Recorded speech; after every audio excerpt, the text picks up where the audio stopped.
Okay. Good evening, everyone. Can you hear me okay? All right.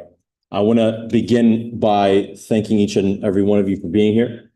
Um, and note that we're seeing this event grow into both a constant tradition and a venue for generating new ideas and collaborations across the association. So this quarter has seen broad systemic change from honorary modernization to the rollout of the Microy financial software system, and of course, the innumerable student impact projects that you all pursue. Briefly, if you want to continue your impact on the future of the association, we highly recommend that you attend the candidate finalist forums for the AS Executive Director position. These were narrowed down by the selection committee and will come to campus in the upcoming weeks. This position, of course, will help set the vision of AS for years to come as we transition to a new full-time executive director after Dr. Marquez's retirement last year. We encourage you to have a say in the matter by attending these forums, which will allow you to hear from and ask questions and engage directly with the candidates. And of course, the dates are listed on there. So here's the order for tonight.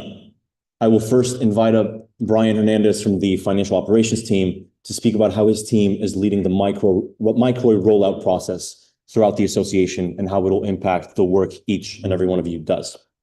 Immediately following this, we will get into the regular 3-minute reports in the order that appears before you, all the way until President Metzger concludes the meeting.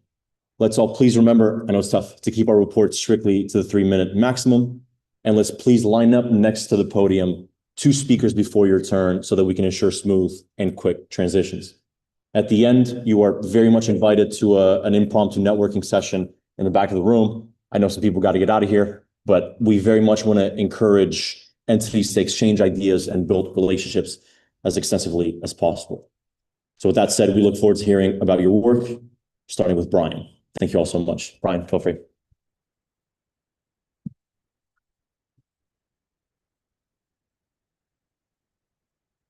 Hi, everybody. First, I'd like to introduce myself as I am Brian Hernandez. I am the Community Financial Fund Advisor, and I also assist with internal financial operations here at AS.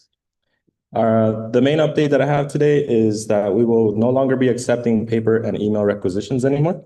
If you want to receive reimbursements or do any sort of financial transactions, you will not have to do them through our Microy requisition program. How to get onto Microy? We have an AS Canvas module, which you guys are all invited to complete. And that will then give us a list of students eligible to receive email login for the Microy system. If you have any questions on how to use Microy that aren't answered in the Canvas module, feel free to join our office hours on Tuesdays from 4 to 5 p.m. It will be offered through Zoom, and more info on that to come. And those will also include the authorized signers workshops. So please sign up as soon as possible to avoid any issues or delays in financial transactions. Thank you.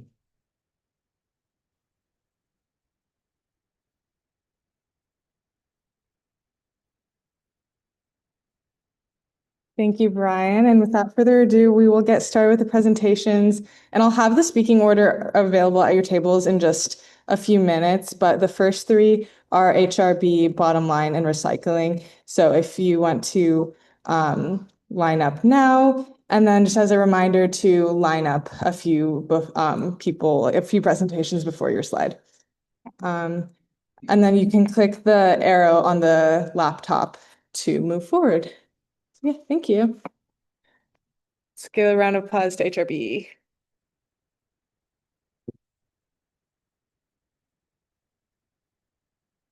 Everybody, can you hear me okay?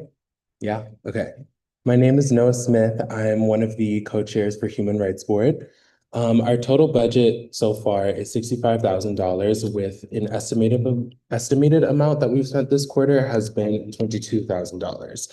And a few of our investments and initiatives that we've had recently, we have passed $5,000 for Dead Week dinners to pass out in collaboration with the CAUSEWeb organization.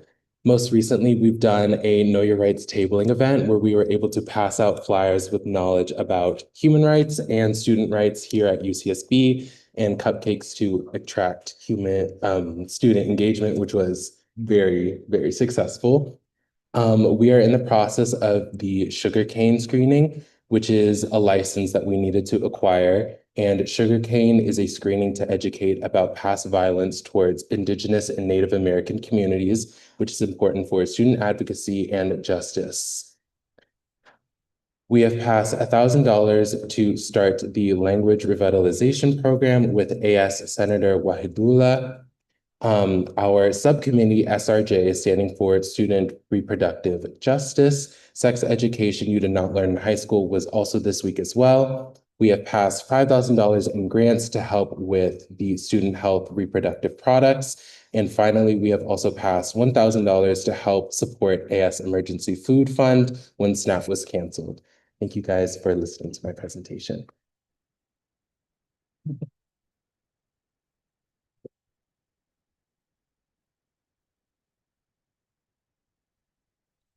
Hi everyone, I'm Ariana and I'm the editor-in-chief and co-chair of The Bottom Line, a student newspaper on campus. We currently believe our total budget is $78,540, but it could be up to $101,000.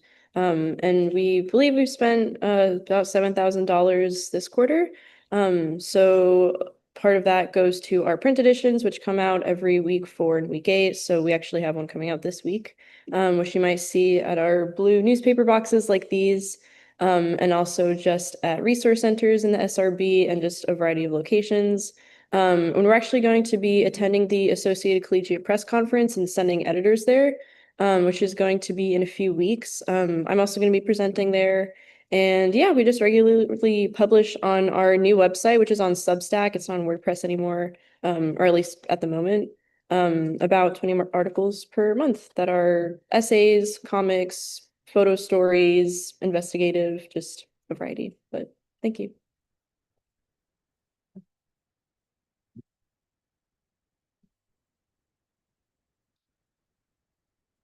Is the Attorney General here?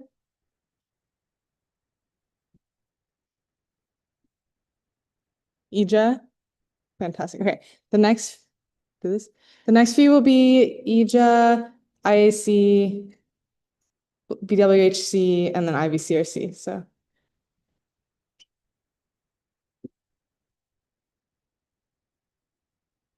Hi, I'm Alicia. I'm one of the co-chairs for the Environmental Justice Alliance. Our budget this year was $14K, and this quarter we spent just under $1,500 plus about $3K for honoraria. As co-chairs, myself and Bella, who can be here today, are responsible for organizing our weekly board meetings, and then we do 2 general meetings every quarter. We also manage all of our project chairs and serve on the Chancellor's Sustainability Committee, which is a monthly meeting with a lot of faculty on campus. And we also frequently partner with other orgs. So this quarter, EJA has done our biweekly book club every single even week. We also do a biweekly newsletter. We've done a collage workshop, which is super fun and creative, and also our 2 general body meetings. Our second one is next week. And the theme for that is focusing on international conflicts and relating that to environmental justice, featuring vegetarian and vegan food workshop, which is going to be super fun.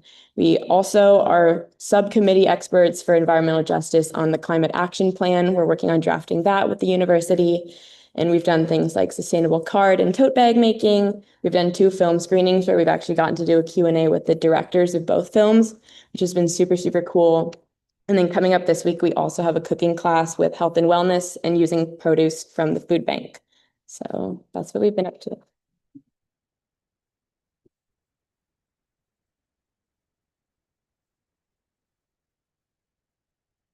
Hi, everyone. My name is Will, and I'm the Chief Investment Officer and co-chair for the Investment Advisory Committee. We're a BCU that manages a portfolio of about $300K on behalf of associated students, which is around 2 to 3% of total reserves. We're split into 9 different industry groups, which each pitch investment ideas to the committee once per quarter at our weekly meetings. And we have a bit over 50 people on our committee. Our budget for this fiscal year was $18,500, of which we're estimated to spend about $11,100 this quarter. The bulk of that is going towards software for our training program, which is one of our initiatives this quarter, which is going to train has been training about 25 of our analysts in three-statement modeling and valuation, which will allow us to more effectively manage our holdings. Another initiative that we've been working on with Senate both this quarter and last is the investment policy statement, which would set a framework for investments across the association and allow the association to contract with an external manager, which could lead to a lot more money to our budget each year pending passing. In 2025, we had a 13.5% return on the portfolio overall, which I'm pleased with. And that brings us to about 18.5% over the last 3 years annualized, which is mostly due to the outperformance in US large caps over the last 3 years. Thank you.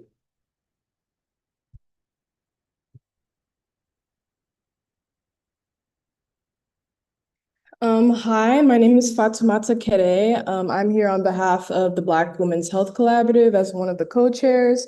Our total budget this year was $90,000, and this quarter we've spent around $23,000, and we plan to spend more with the other events we have planned.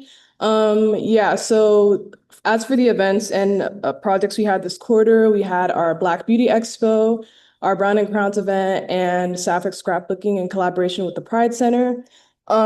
We didn't have as many events as we're going to have next quarter, which would be more packed, but most of our money has been going towards like behind the scenes stuff and funding a lot of the other Black organizations, projects and events, such as the Office of Black Student Development, the National Society of Black Engineers, Nigerian Student Association, and Black Queer.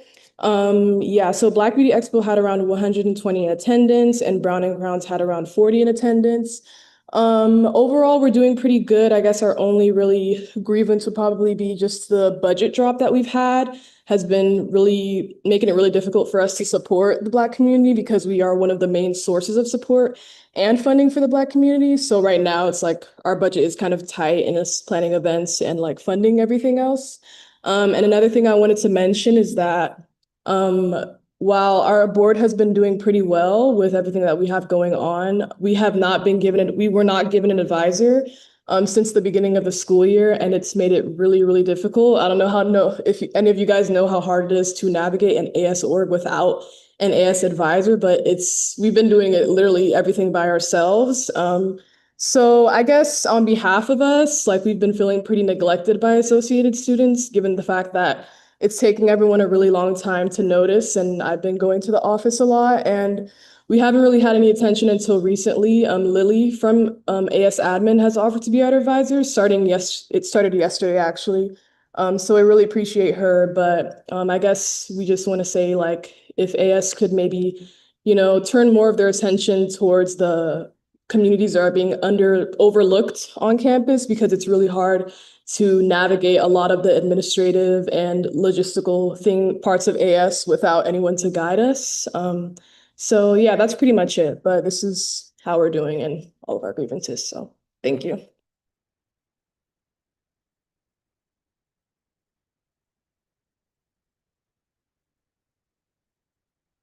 Hi, everyone. Good evening. I'm Rahul. I'm the internal chair of IBCRC.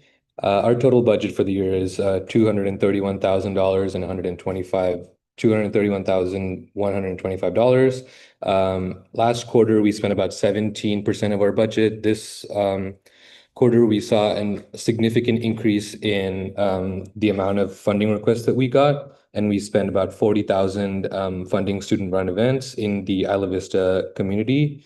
And for honorary as well, we saw $4,350 go to that as well. We have been kind of conservative with our use of our money because our biggest event is next quarter, which is the Pardal Carnival, and we have about 41% of our budget allocated for that at this point. Our big events this quarter were the Tokens of Love event at the Pardal Center, which is for Valentine's, which had free flowers and chocolates and cards for people to make. The event was tremendously successful. We saw 200 plus people attend, and we actually ran out of supplies 2 hours before the end of our event. And this was also helped by the fact that we did a lot of tabling the week before. We gave out donuts and muffins at both the Arbor and at the Pardal Center, and that helped us add over 400 people to our email list. and also advertise IVCRC as a route for people to come and fund their events that their organization runs.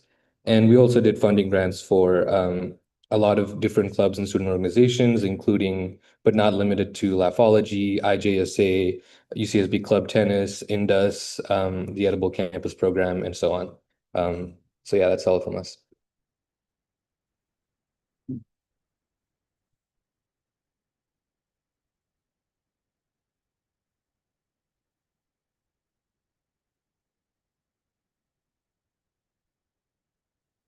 Hi, my name is Finnick, And I'm Sam. and we're the co-chairs of the Trans and Queer Commission. So our total budget for this year was $111,000, plus rollover from last year. And so far we spent about $35,000 from special projects and travel from our conference. Sounds like the first event of this quarter was the Creating Change Conference in Washington, DC. And 12 of us attended this conference. We had our Winter Wonder Drag show last Friday. And that was really popular. We also have our weekly sci-fi scrapbooking event, our weekly Fit and Flow with Cosweb, and take it away. And then we also held a sexual responsibility fair, a Sex Beyond the Binary, a QTAPID interest meeting, as it's like it's like a commission that's been inactive for a while. So we tried to like gauge interest for it again. We had a Forget Me Not, a self-care and gratitude card making event with Cosweb. We did a community dinner in Town Hall with the RCSGD last Saturday. We have an Ivy Flea petting zoo this Saturday if you guys want to come to that. That would be wonderful. We also have a Flowering Through Resistance with Ideas, which had about 10 people who participated. We're doing promotion for a National Rainbow College Fund scholarship, and we did a queer scholarship workshop with the National Rainbow College Fund. And then we've also been we just held our QTLC Winter Carnival with queer groups on campus. And then for next quarter, we're planning our annual Pride Week and Pride Month events in spring, which is where most of our energy this quarter is going. And then we're also doing some gender affirming product funding. Thank you, guys.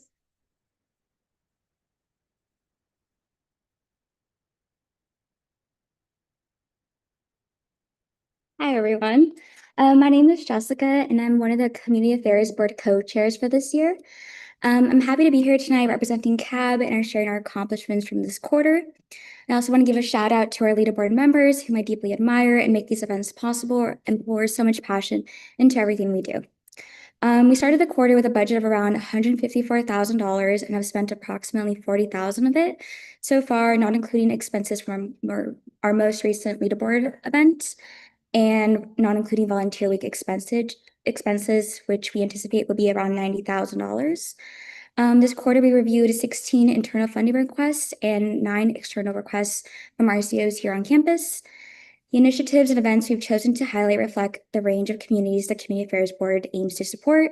Our work focuses on meeting the educational needs of local students, improving the environment in ways we can, and supporting underserved communities, all while creating meaningful service and community building opportunities for UCSB students. During winter quarter, we hosted our alternative breaks trip to San Francisco, which was open to all UCSB students, and it was an all expenses paid trip.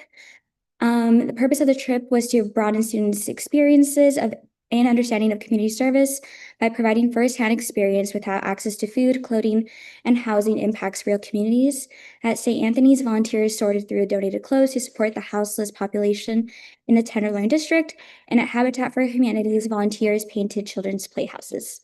This quarter, our coordinators are working on the spring trip, which will lead to New Orleans. So stay tuned for more details on that. We also offer weekly volunteer opportunities designed to be flexible and accommodate student schedules.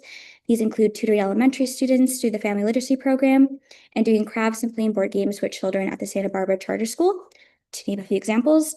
And this quarter, we primarily focus on planning Volunteer Week, which will take place week 3 of spring quarter. It's a week dedicated to volunteerism, featuring events such as Scholastic Book Fair, a Care Expo, disaster kit making, food distribution for unhoused communities, and a social event with live music to celebrate our collective efforts. We love to collaborate, whether you'd like to share event planning tips or highlight a volunteer opportunity. And our next general meeting is this coming week on Wednesday, March 4th, second floor of the MCC, across the street, kind of. There will be food, and so please come if you want to check us out. Thank you. These are some photos. Yeah.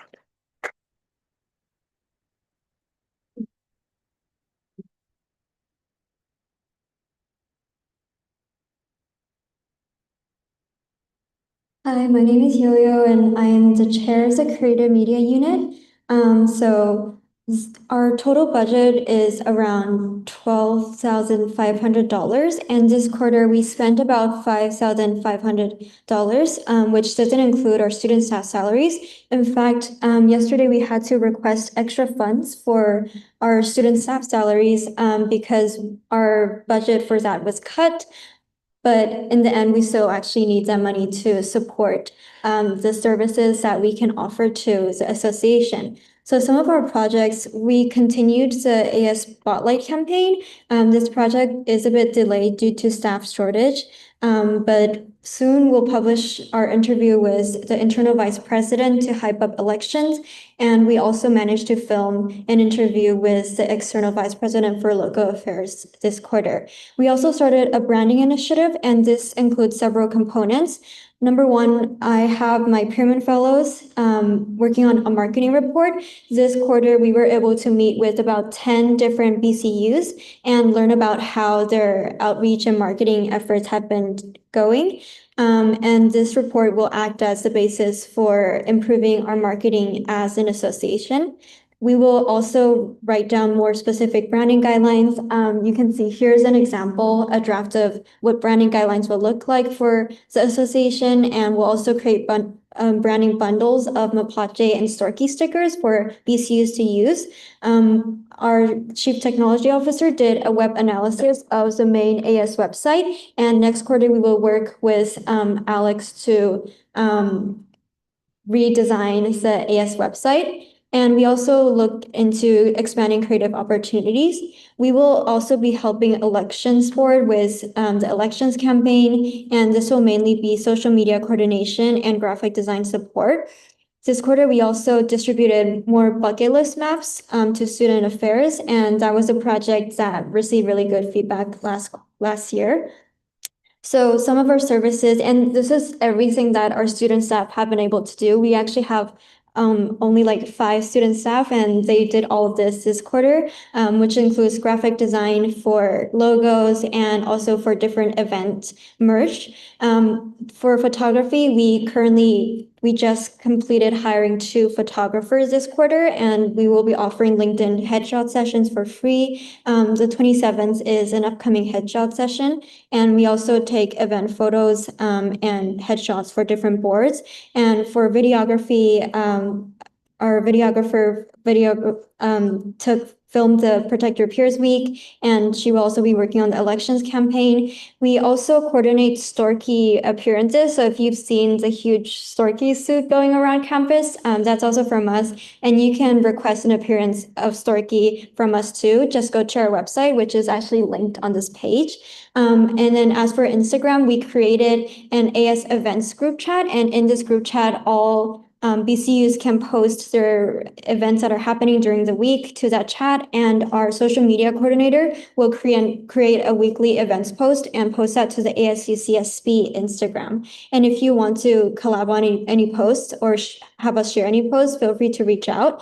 And the Media Center hosts pretty much weekly workshops, and these can be from about photography, video editing, film development, sticker making, animation, 3D modeling. And we only have 3 to 5 students per workshop because we want to make sure that each person gets a specialized experience.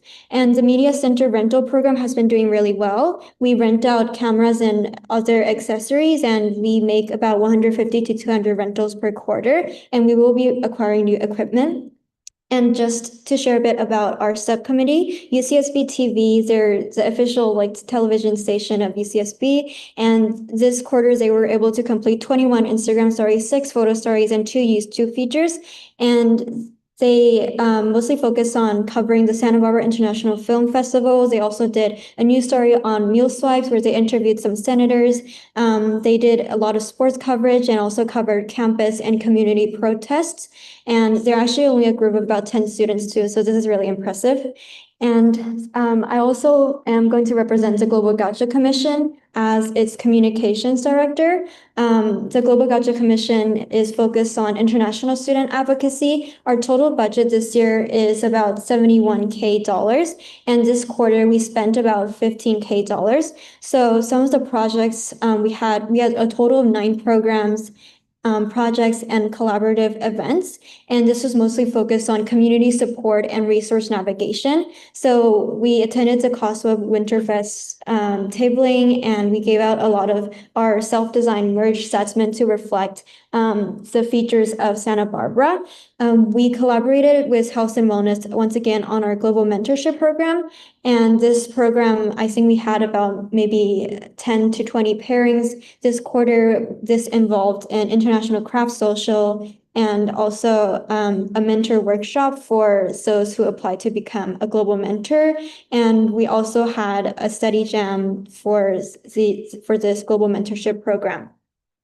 We also collaborated with the Isla Vista Tenants Union on a navigating housing workshop, and we collaborated with the Office of the Student Advocate on navigating UCSB resources. We also did a tea lounge event, which was we introduced our funding policies to different cultural RCOs so that they could come to us for funding for their events. And we also did some midterms tabling just to hand out supplies and connect with students. So for the events that we funded TASA's cultural presentation of snacks. We funded the CSSA Chinese New Year Gala and also the ISA cookie decorating social. And we're also in the process of working with Living History Project on tracing international student activism at UCSB. Thank you.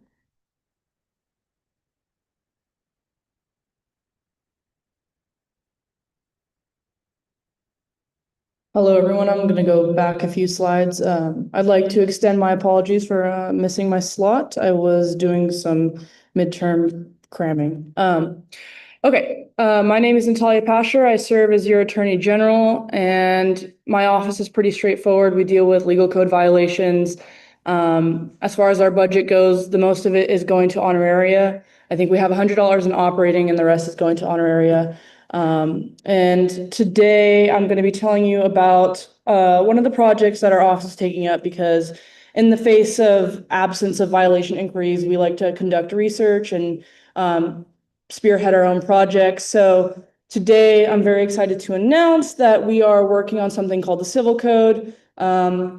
If you're not as nerdy as I am, it's not super interesting, but essentially what this is going to do is go through legal code and kind of codify what violations look like. Right now, it's kind of up in the air, but I have my office going through around 100 pages a week of legal code and sorting each, what legal code enumerates, what is a responsibility versus what is an existing violation, and we're going through and sorting it in tiers.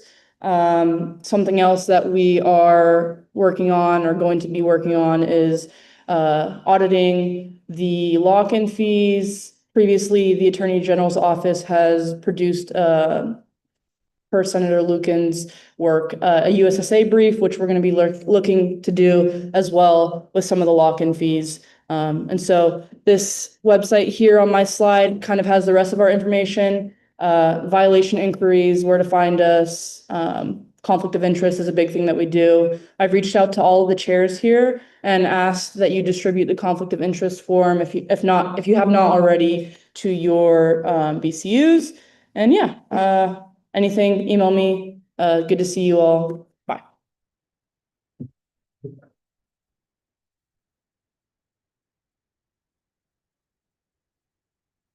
And the speaking order is now at your guys' tables. And is there an IBTU rep here? Perfect. Okay. No, you're good. We can do EAB and then IBTU. Are you good? Okay. We'll go IBTU and then EAB. And then also, I just want to let everyone know that the food will be cleaned up at 7 p.m. So make sure to get food before then if you want more, or if you want to take any leftovers home.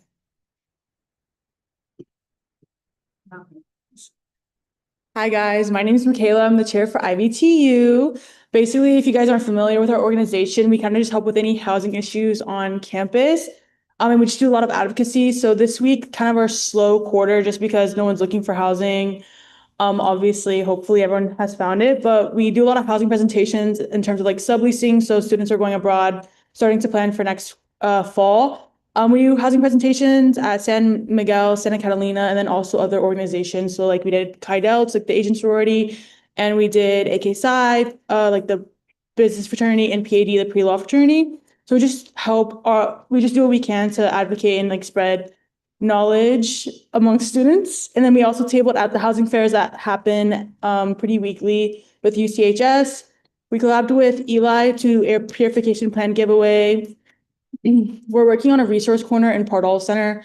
So basically what that means is that we want to provide kind of like housing supplies. So dry wall patching kits, mold kits, paper towels, toilet paper, kind of if you've ever been in the Pardall Center and you check out snacks, it'll work in the same way.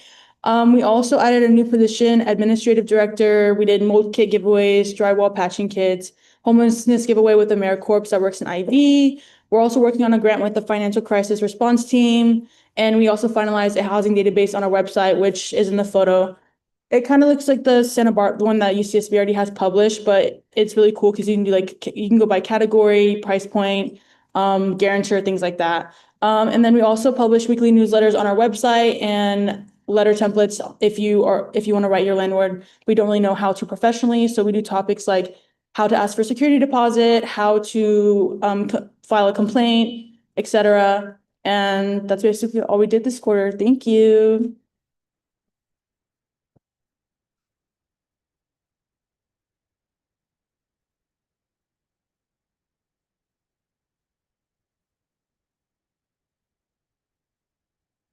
Hi everyone, my name is Anna. I am the executive chair of VAB.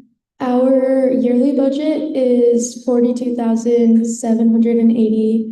And then this quarter we've spent a little over 6,000 plus 6,700 in honoraria. And then we've also approved a little bit over 5,000 out of our MOU account.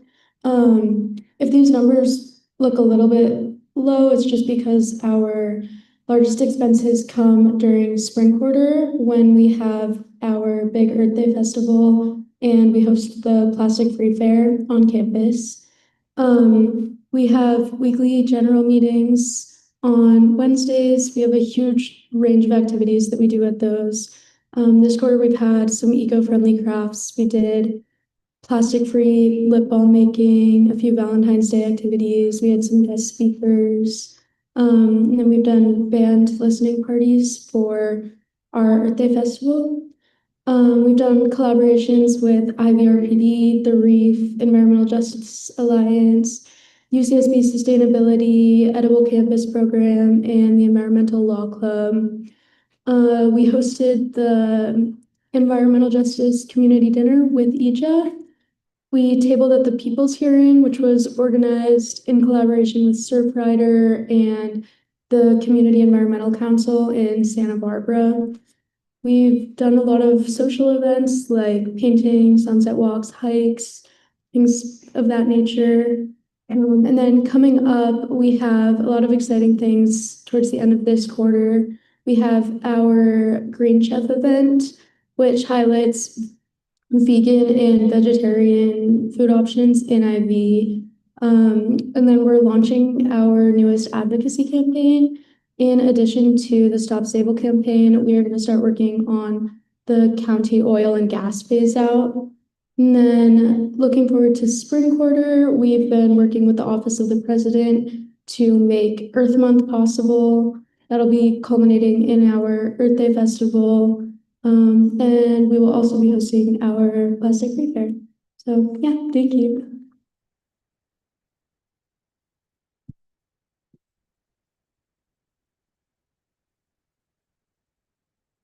Hi, everyone. I'm Ani. I'm here from Community Financial Fund. Our total budget isn't on here, but our total budget for the fiscal year 26 is $280,000. We've estimated about $65,000 this quarter.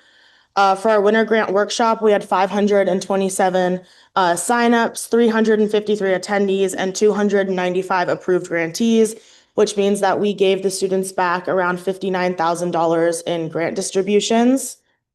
We have, and then we are going to have some cool events. We had Affording Higher Education where there was about 35 attendees, and we went through like what you need to be able to afford like law school, med school, and then just general higher ed.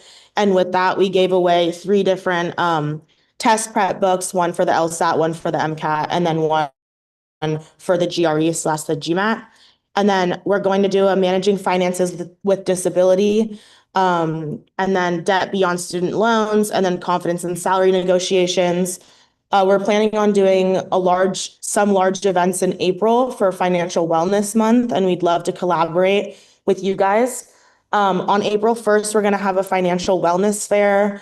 I'm sure we'll get into contact with like IVTU and orgs of that nature. And then April 7th, we're going to do a financial Mythbusters tabling. And then April 23rd, we changed the tabling event to be like a Hot Ones tabling. So we'll get like wings and stuff like that. And then we'll take like volunteers to like answer increasingly hard questions about financial topics that can be confusing. And if they get it wrong, they can voluntarily eat a hot wing. And then we're going to have a financial wellness banquet on the last day of April. All these dates are subject to change, but this is kind of like the outline we have. And then in the spring, I believe it's April 13th to April 15th, myself and the board and our advisor, Brian, will be heading to Florida for the annual conference on financial education. So yeah, thanks so much.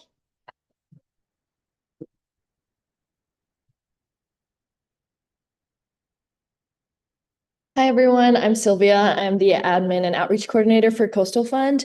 And every year, the Coastal Fund is proud to support projects, events, and initiatives that celebrate, protect, and enhance our local coastal ecosystem. Each quarter, we review and allocate funding to proposals that directly involve UCSB students and make a tangible impact on our coastline. We distribute approximately $200,000 per quarter and around $600,000 per year to student-driven projects that advance things like coastal research, restoration, education, and sustainability. And we fund up to 50 internships in these areas throughout the year. Beyond project funding, we also invest in student development through scientific dive training fee support, where we provide students with financial assistance to cover course fees and essential equipment to do scientific dive and the certifications required for that. And this opportunity not only reduces financial barriers, but equips students with the skills needed to conduct underwater research and contribute meaningfully to marine science. We also do event co-sponsorships where we support 1 to 2 events per year hosted by our partner organizations whose work aligns with our goals. For example, this quarter, we approved funding for Surf Riders Concert for the Coast, which is happening next quarter.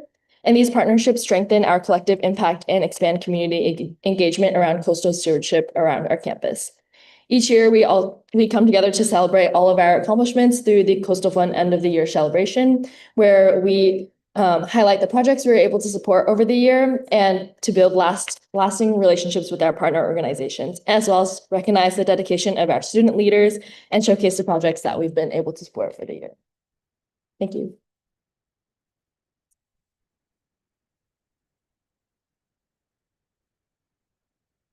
Thank you. This is also just a friendly reminder for side conversations to bring it outside because it can be a bit distracting to the presenters and also if you're trying to listen, and then also a last call for food.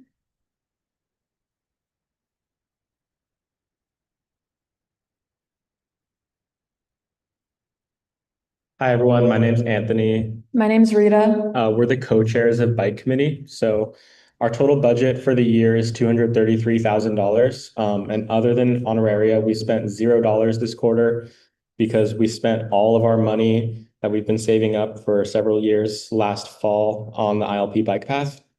So yeah, that's oh, yes, thank you. So the update on that, so even though we allocated those funds last quarter, we announced it this quarter, but the project is fully funded. So $940,000 came from Bike Committee funds, which we saved up over several years.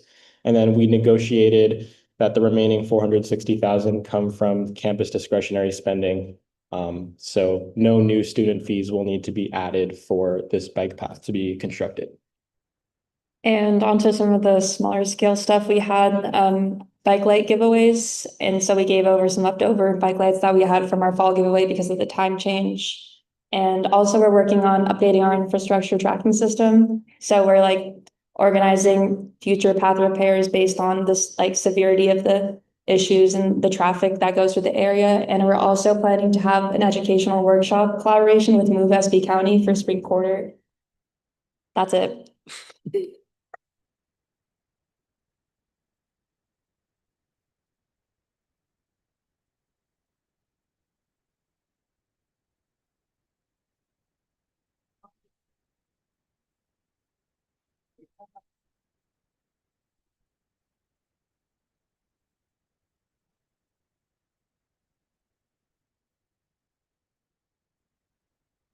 Hello, sorry about that. My name is Kamaya Jackson. I'm one of the co-chairs for the Student Commission on Racial Equity. Our overall budget is $48,000. We spent about $20,000 last quarter, and we're planning to spend about $13,000 this quarter. We have done the Black Soiree, which was happened last Tuesday. It says that it's for a potluck, but it should be updated to the African Black Coalition, which we helped BSU take a bus for transportation, and that took 80 to 100 participants. The impact was strengthen multicultural engagement and belonging. Besides taking just BSU, took multiple Black organizations, but it was open to all students. And then the third event is actually happening tomorrow. It's supposed to say for a lawyer, so if you guys are interested, it's going to be in the USYN stateroom from 6:30 to 7. And it's going to be for educational speaker focusing on policy, race, and justice. And it's hopefully 250 students and free food, but hopefully political education and civil engagement. And that's about it. Thank you.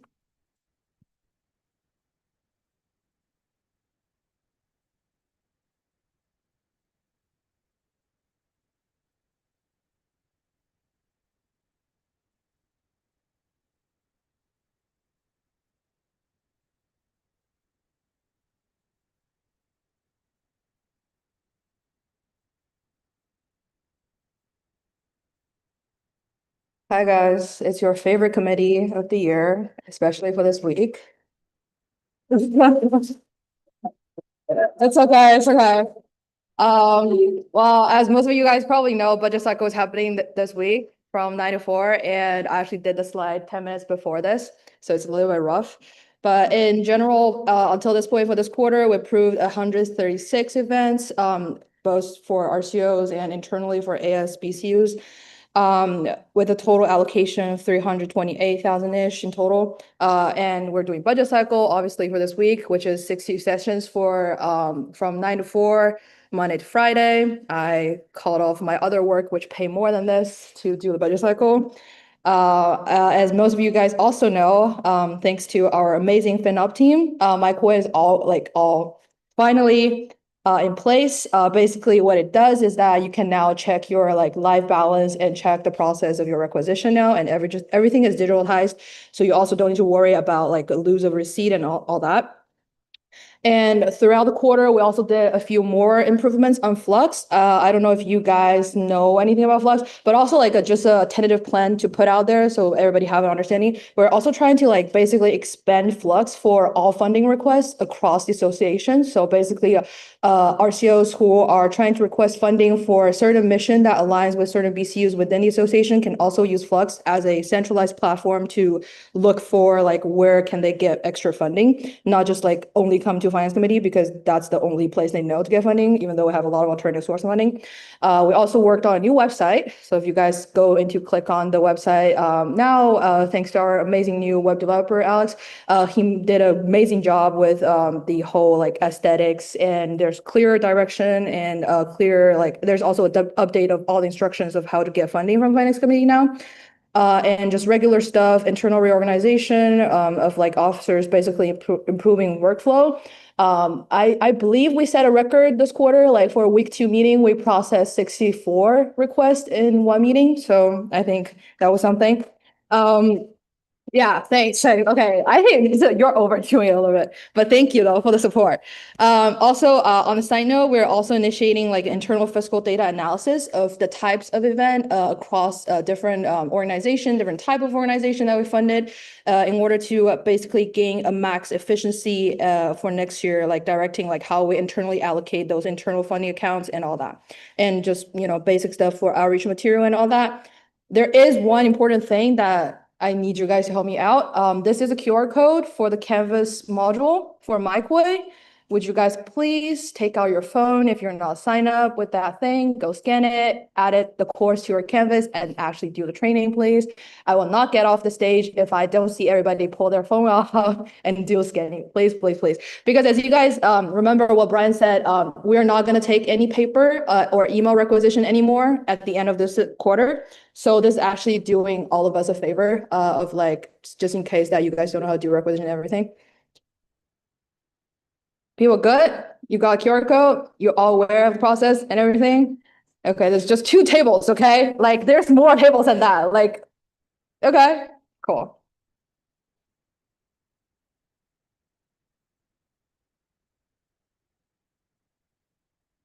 Elections board is absent, but if you are interested in running for Senate or an executive position, the deadline to submit your candidacy is next Wednesday. So just keep that in mind. Take back the night. Hi, so we are Take Back the Night. We're an organization on campus working to raise awareness for sexual assault and sexual violence.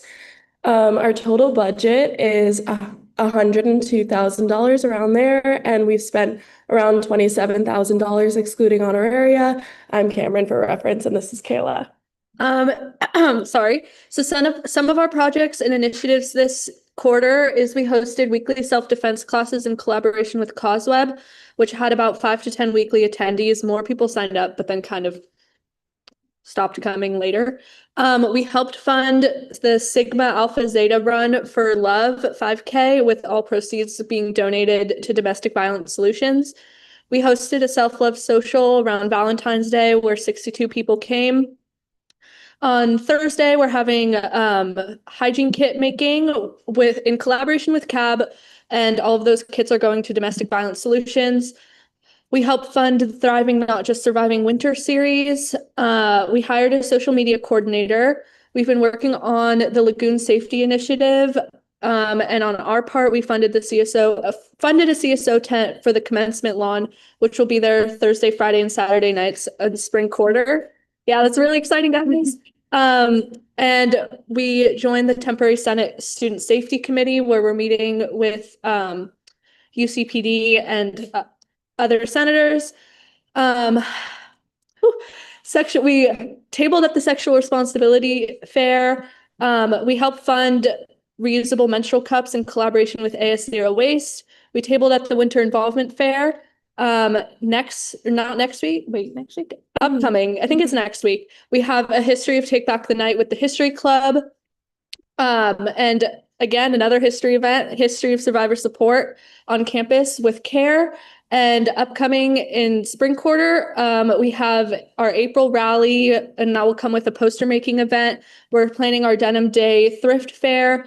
We have some really exciting speakers coming to campus, which will be announced, so keep an eye out for those. And we're also creating fraternity educational workshops to go present at various fraternities on campus.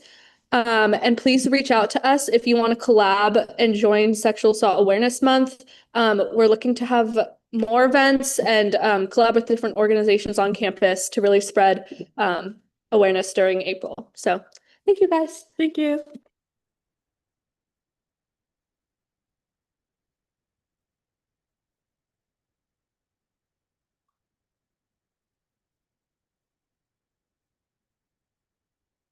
Okay, hi everyone. I'm Fiona, I'm the vice chair of AS CauseWeb. Our core mission is best understood as essentially improving the holistic health of all UCSB students, especially focusing on physical, nutritional, and mental well-being.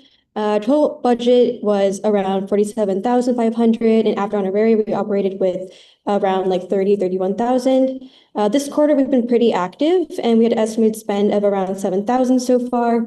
In regards to our events and initiatives, we've definitely had a very heavy focus on high engagement collaborations. So just to name some of them, we definitely started the quarter pretty strong with our Winter Wellness Wonderland. So thank you to all the collaborations that we had for that. We also featured like live music, a petting zoo, free food, photography, as well as a lot of tables for arts and crafts and just kind of sharing on-campus organizations and their wellness resources. So again, thank you for all those collaborations there. In regards to mental health and safety, we successfully hosted mental health first aid training sessions for around 46 students. And we're also continuing our weekly self-defense collaboration with Take Back the Night. For nutrition and community, our Love Doesn't Crumble and Tampons and Treats events were massive successes. We reached over 200 students for each of them, and especially for the tampons and treats, we were actually able to give around about over 1,000 menstrual products. So that's definitely very great. They're all free for students. We've also stepped up our advocacy by donating 60 boxes, which equals to over 6,000 items of menstrual products to both Project Care and the Youth Sense. So again, a lot of free products. And this is just to highlight some of the amazing events that we've had this quarter. As we head into the final weeks, we have several major initiatives coming up. For instance, our Great Finals Push to help students kind of just navigate the stress of exams. We're also collaborating with HRB, CAB, and ASOP for our Dead Week dinners, which estimates about 400 students throughout the dinners that we are going to be hosting, as well as the Finals Essentials booth that'll be happening on March 13th. So definitely take a look out for that. I think it'll be happening on the Arbor Walkway. But yeah, before I wrap up, just an amazing heartfelt thank you to all the collaborations, like I mentioned, as well as our amazing officers who planned a lot to get these events out and rolling. So that's all. Thank you.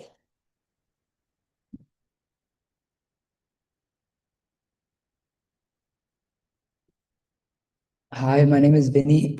I'm the chair for the book bank. Our total budget was $20,000, and the estimated amount that we spent this quarter was around $50 for snacks and things for tabling in our study jam, and $30,000 is going to go for honoraria. And our projects and events and initiatives that we had was the midterm study jam, which was on the 3rd, and then Utopia tabling on the 6th. And our biggest thing to come out of this quarter was the textbook grant support program, which was created in partnership with Senator Lucan and our liaison, Merit Than. And so that passed on the 18th, which was really awesome and exciting for us. But if you don't know, that's basically a project to help support students financially for like online textbooks and other textbook needs that we can't cover with like physical materials that we have. And later this quarter, we're going to have a collaboration with the Women's Center, which is going to be a study jam in the Women's Center at the SRB. And that'll be on the 12th of March. Thank you.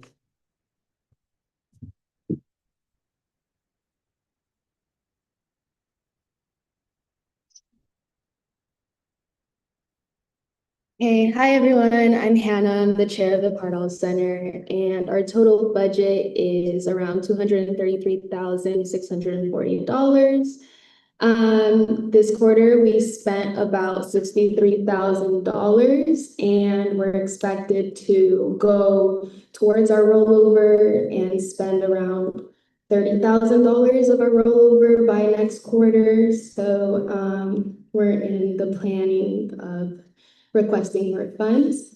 This week there are budget hearings at the Pardall Center. So if you have came to do a budget hearing, now like oh my bad. Anyways, some past events that we've had is a Friendsgiving event, midterm study jams, final study jams. We have one coming up during finals week. We also have a Dead Week dinner distribution collaborating with CAUSEWeb and AS Office of the President. So stay tuned for that, where we give all week free dinners to students and community members. Another thing we've done are tabling at the Arbor to increase advocacy. We're working on the vending machine. Very, very, very soon, we will start announcing that the vending machine will be for you. So that's where you can come and grab necessities like Plan B, bandages, first aid, a lot of necessities. We're going to be restocking it weekly, and there'll be different things weekly for students. And another thing that we're planning on having and hosting for spring quarter are paint and sip nights. We're gonna have breakfast for dinner, midterm study jams, of course, finals week study jams. Another thing that we're doing is expanding hours next quarter. I know the library has been limiting their hours and we want to expand and make sure that the center is available for students. Let's see. There has been around 20 organizations requesting for events. So at the center, let's see what else. Oh, hold up that. Hello, everybody. My name is Patrick. I'm the treasurer of Cordova Center. And also for next quarter, we're working on more, career services events. Like we want to offer career opportunities to the students and resources such as inviting firms and maybe like professional speakers so we can educate our students. I think that's it. Stay tuned. We are going to host, well, we're collaborating with IVCRC about a barbecue at Aniscoyo Park. So stay tuned for that and EVPLA as well. That's it. Thank you.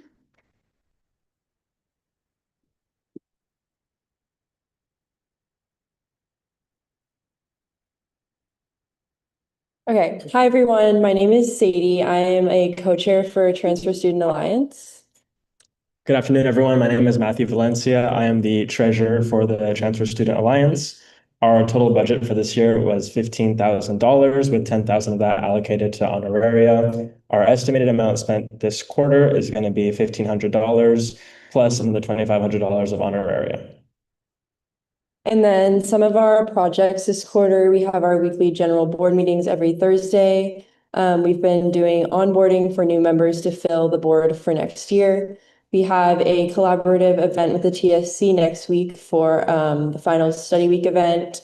We've also been designing and preparing transfer graduation stoles, and then we did a website update and redesign. And then for spring quarter, some of the events we're planning are a transfer graduation party, and then a collaborative event with the Veterans and Military Services for transfer veterans. And that's all. Thank you.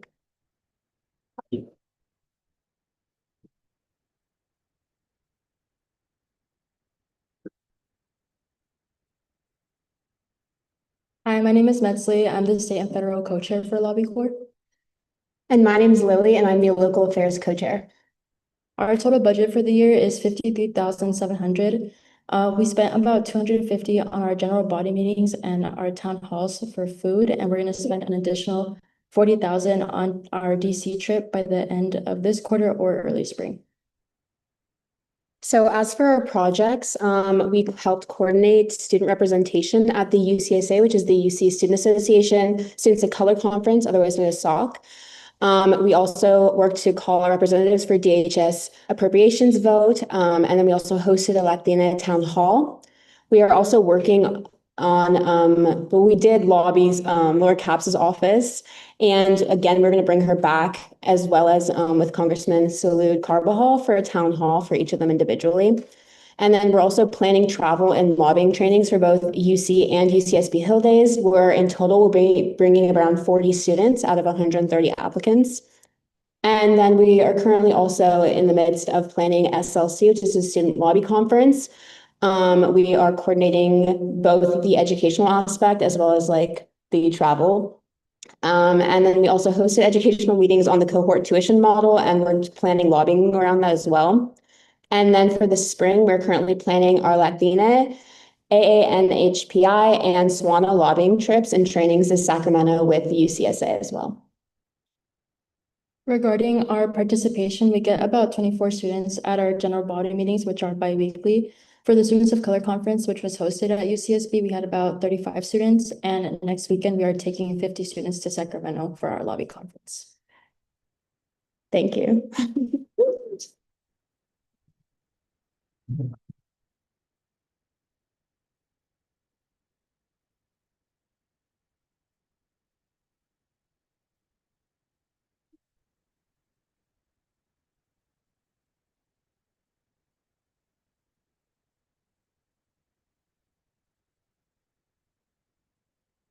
All right.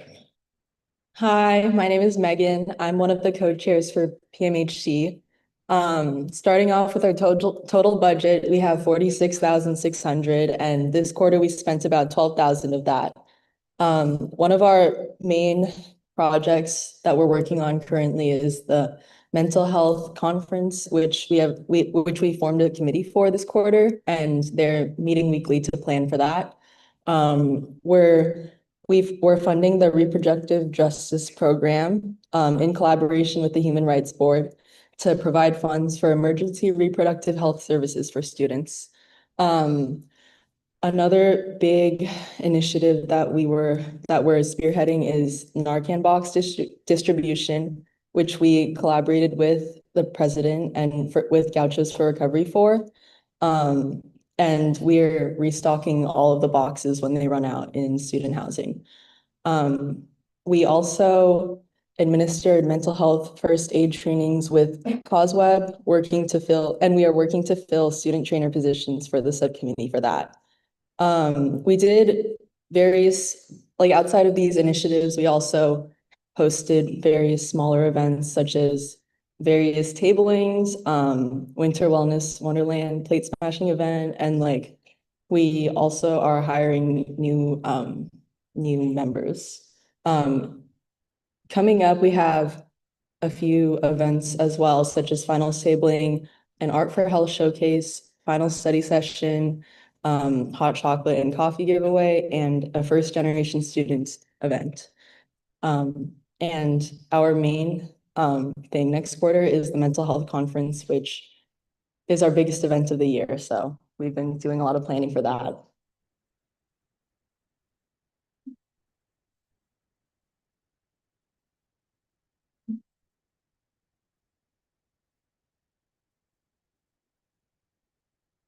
How's it going, everybody? I'm Styles. I am the engineer at KCSB. We are UCSB's FM station. Our total budget for the year is $210,000. We've spent $230,000 on the year, but we supplement our lock-in fees with a fund drive, which we raised $25,000, which we're in right now. And we also get funding through our cell site. On the top of Stork Tower, we have an antenna and we lease it out to local cell carriers, and we make more of our money that way. So that's what we supplement. We spent $63,000 this quarter approximately.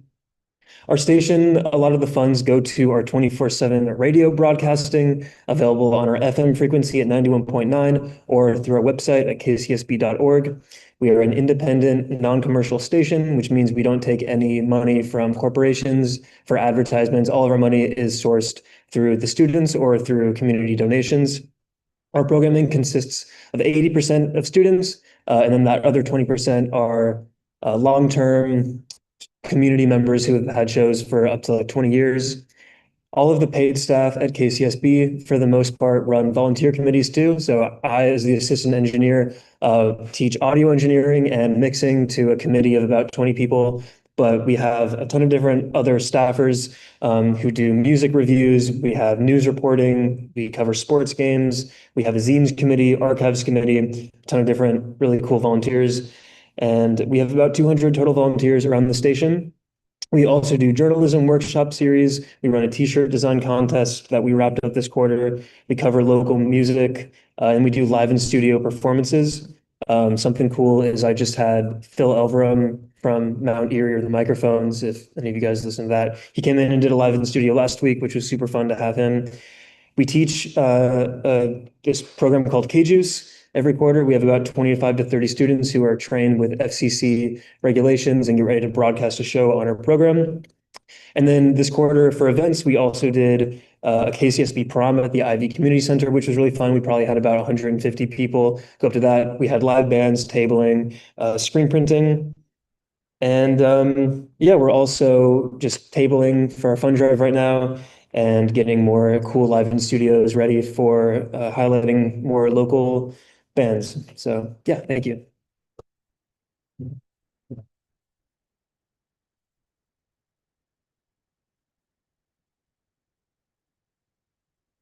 Hi, I'm Josie from the Legal Resource Center. Our budget is large and we've barely spent any money. That's actually not accurate. We spend most of our budget on our staff salaries. So I didn't include that there. That's just in terms of money that we spend on like advertising and special projects and such, which we haven't done yet because we're still in planning stages right now and we're getting ready to spend money at the end of this quarter.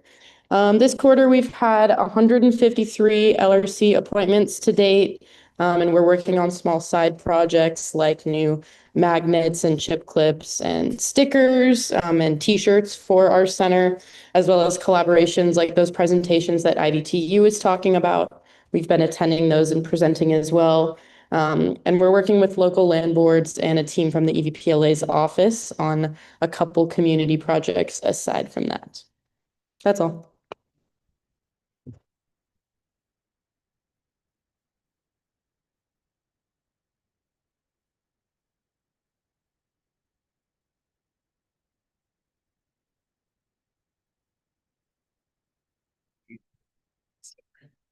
Hi guys, my name is Matthew. I'm one of the co-chairs of the Zero Waste Committee. Hi, I'm Kira, one of the other co-chairs.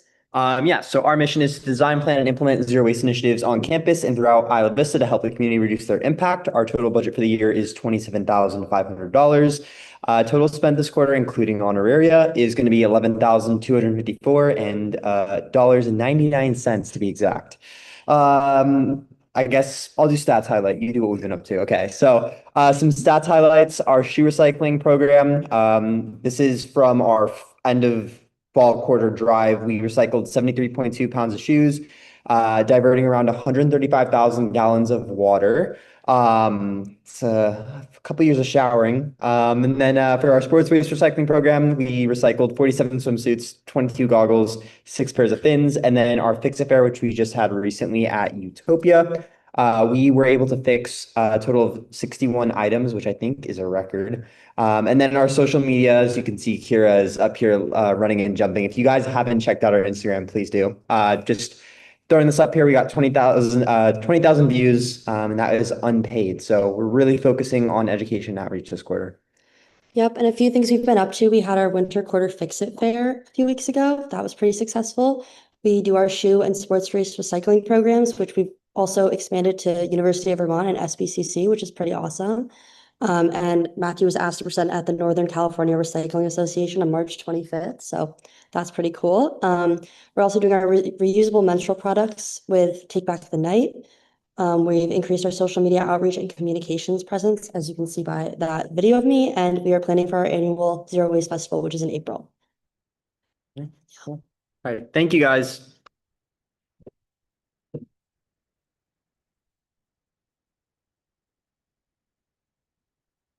Hello, everyone. I'm Lily, Internal Chair of Committee on Committees. We're on track with our budget this quarter. We've spent about a third of it. And we're also in the process of getting our website updated. It had some major functional issues. So huge thanks to Alex for working on that. It's currently not quite functional, but almost there. So in the meantime, we've been focusing on publicizing open positions in person, tabling 2 times with the president for coffee with the president, and also Committees Cafe and a Valentine's Day themed pipe cleaner flower craft event. We also did the Winter Quarters Chairs meeting. Thank you so much to those of you who came. And as always, please update our spreadsheet with any open positions because we should be able to publicize those a lot more starting in the spring when our website's up. We're also working on an AS career fair in the spring, kind of like a huge tabling event publicized through career services, hoping to bring in like a much broader student population interested in getting involved in AS as a professional tool, not just like, I don't know, people perceive it a lot as like pre-law or like certain career paths, but more so building soft skills to transfer into any job path. So you'll get an email soon about tabling for that. Thank you.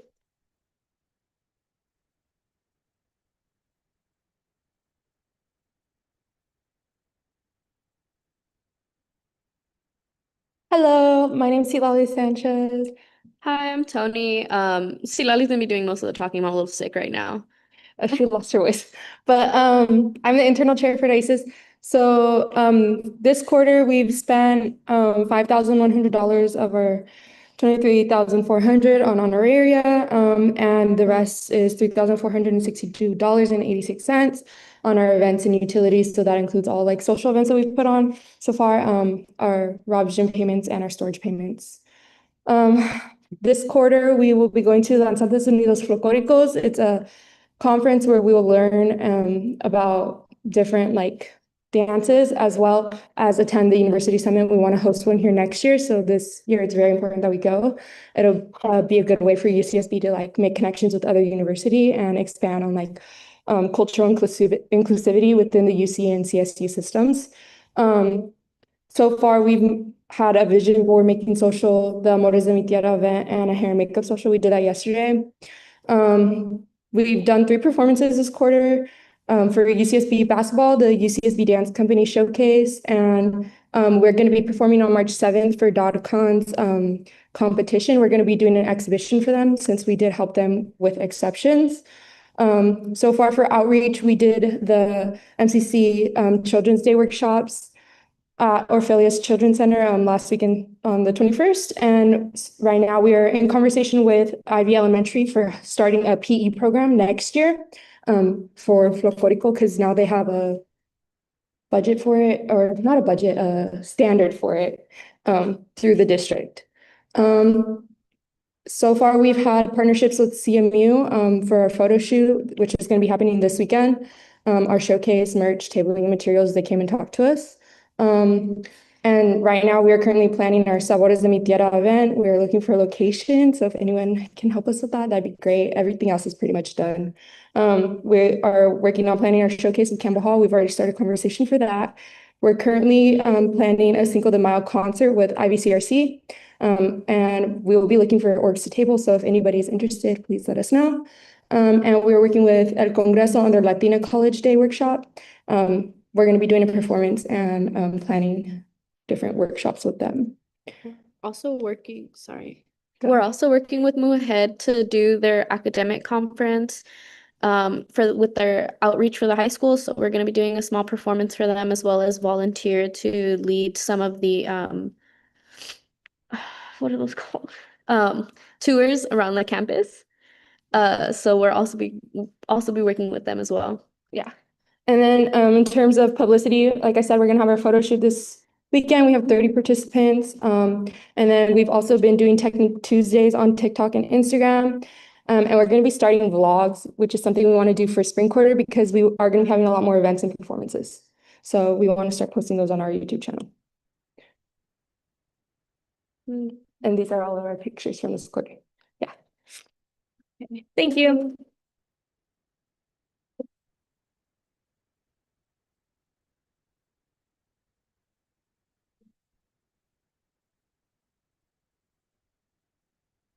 Yeah. Hi, my name is Khalees. I'm chair of the Food Bank Advisory Committee, and we work by supporting and promoting the AS Food Bank, which provides free food, toiletries, and resource information to all UCSB students. The AS Food Bank is an important basic needs resource for UCSB students, providing, I kind of said that. We operate on a $975,000 budget with approximately $140,000 allocated to food purchases for the quarter and $100,000 spent this quarter on operations. We recently reopened our renovated USEN pantry, added fridges and a freezer to expand selection, redesigned our snack stations. We hosted 2 pop-up pantries in Isla Vista, serving about 200 students. And we launched a new website and recipe series and sent staff to a statewide basic needs conference. So far, we've recorded 14,639 unique visits and distributed over 61,000 pounds of food, demonstrating both the level of need on campus and our impact in meeting it. The Food Bank Advisory Committee supports and promotes the AS Food Bank through outreach, programming, and campus collaboration. Our total budget is $20,000. In this quarter, we spent around $3,982.35, with $1,532 on programming and $2,450 in honoraria to directly increase student awareness and engagement around basic needs. This year, we've taken a more active role by organizing tabling, pop-up initiatives, and partnerships that have collectively engaged over 500 students. Most recently, we funded basic needs tabling, partnered with CARE, and collaborated with BSU to create 113 culturally relevant jollof rice meal kits for Black History Month. Our focus is intentional spending that maximizes visibility, impact, and long-term support for food security on campus. Thank you.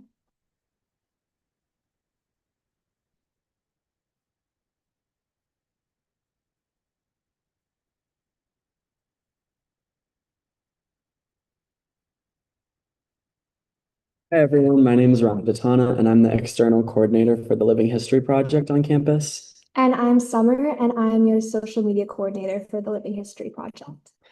Our group also consists of our president, vice president, and 2 researchers, as well as the internal student coordinator. Together, we work to research, archive, and share the stories of student activism and community organizing at UC Santa Barbara. It highlights both the visible campaigns and everyday acts of resistance that shape our campus. By utilizing research, storytelling, and archiving, we aim to honor the labor of past activists and inspire current and future generations to continue building a more inclusive campus.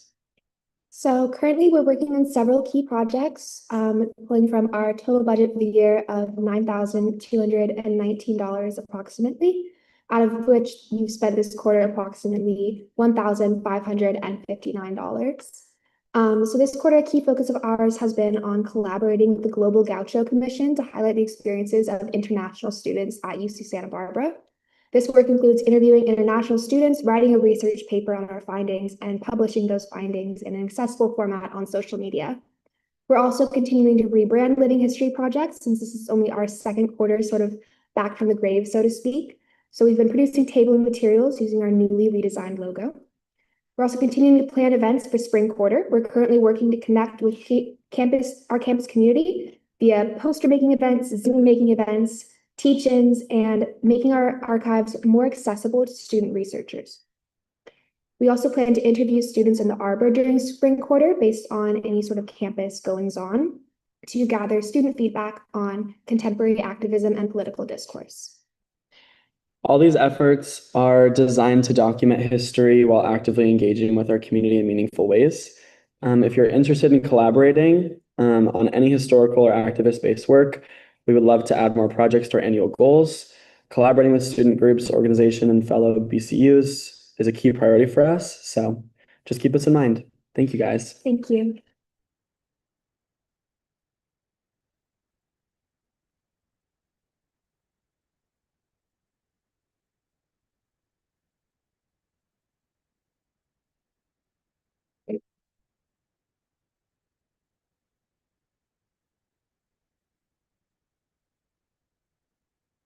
Hi guys, I'm representing program board. My name is Grace.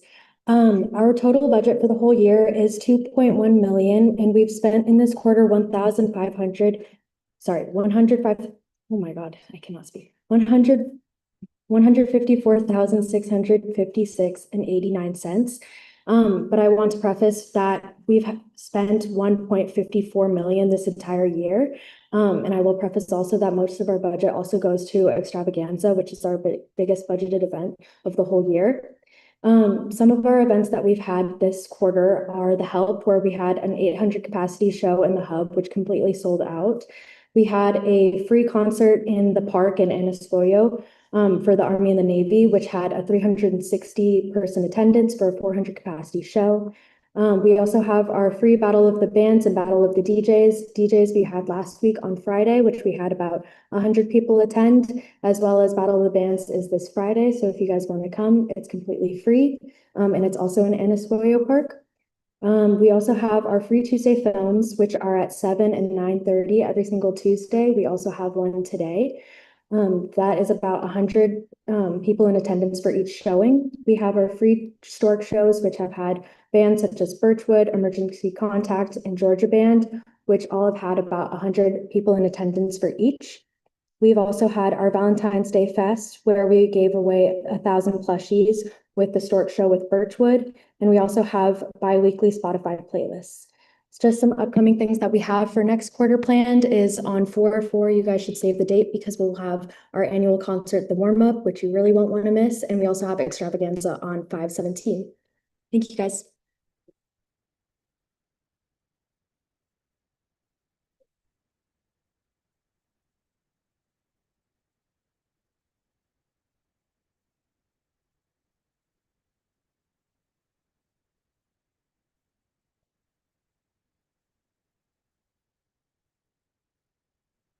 Oh, JC, you want to present?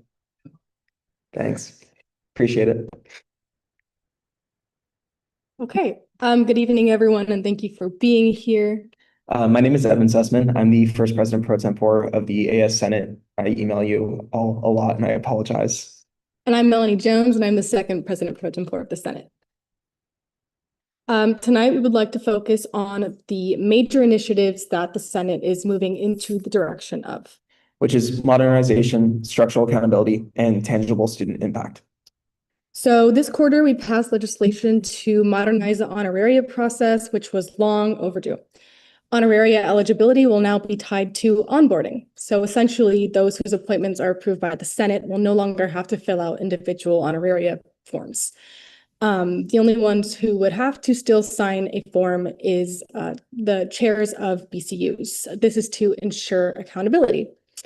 But now, instead of the honoraria committee convening late into the night during final season, we now have a more efficient, transparent, and accountable system. And we hope you find that this expedited honoraria process is much more efficient. As for winter honoraria, the chair evaluation forms are now open. So go fill those out if you are a chair. This quarter, we also passed a bill to clean up legal code, which revitalized the executive committee, which consists of the IVP, the chairs of the four Senate standing committees, and Evan and I, which are your first and present pro tempores. We have met 3 times this quarter, and we warmly welcome all of you to attend. And finally, I would like to solicit the collaboration of any BCU whose mission aligns with student accessibility, wellness, sustainability, or academic equity. I'm working on a campus beautification and resource revitalization initiative that focuses on bringing tangible resources to campus. This includes increasing academic tools such as whiteboards, calculators, chargers, etc., to campus hotspots such as the SRB, the library, and the residence halls. It also includes identifying what areas of campus could use more of and identifying which spaces are underutilized and could better serve students. So if this resonates with your BCU, please do reach out. This past quarter, Senator Romy Reese and I established the Temporary Committee on Student Safety. As the name suggests, the committee focuses on the many areas where students have expressed feeling unsafe on campus. From bike theft prevention to camera installation and lagoon lighting, we are taking a comprehensive approach to student safety.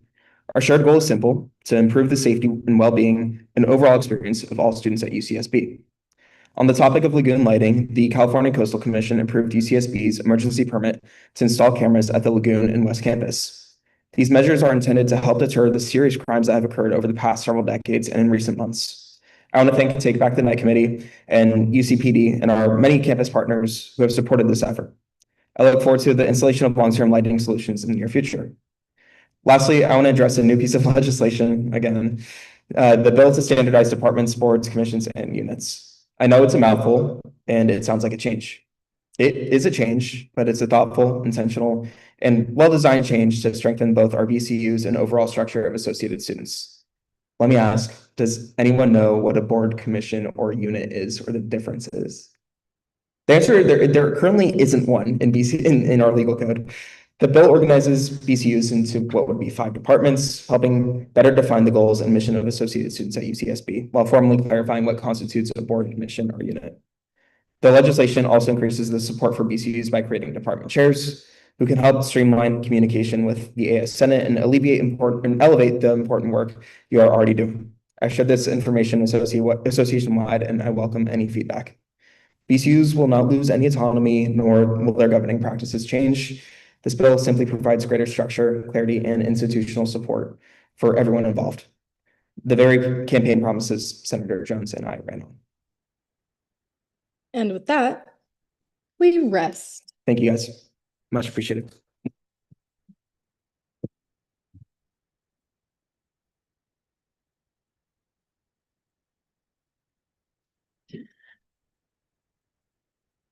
Hi, Judicial Council. The only thing we spend money on is honoraria.